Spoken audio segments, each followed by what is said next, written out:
Nag-iwan ng 3 milyong pesong halaga ng pinsala ang sunog na sumiklab sa Purok Kamunggay, Sitio Libra, Barangay Poblasyon, Talisay City sa Cebu, umaga ng Miyerkules, Enero 24. Natanggap ng kabumbiruhan ang alarma alas 8:10 ng umaga at pagkatapos ng 13 minuto ay itinaas ito sa ikatlong alarma.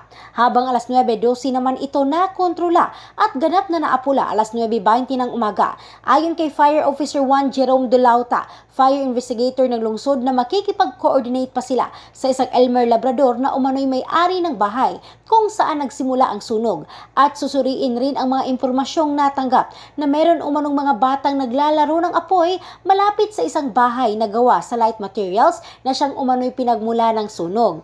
Inatasan na rin ni Talisay City Mayor Samsam Gulyas ang City Social Welfare and Development Office sa pag-assess sa mga nasunugan na sa kasalukuyan ay tumutuloy sa gymnasium ng naturang barangay. Sa pagsulat ng balitang ito, ipinaalam ni Gulyas batay na rin sa impormasyon mula sa CSWDO na nasa mahigit 60 pamilya ang na-identified na nasunugan. Sa mga video at mga larawan makikita na kanya-kanyang diskarte na ang mga residente. Ang iba ay walang naisalba at mayroon namang mga nailigtas pa ang kani-kanilang mga alagang hayop. Meron pang eksena kung saan nabulabog ang mga dumalo sa isang vigil ng patay. Sa ngayon, patuloy pa ang imbestigasyon sa nasabing sunog.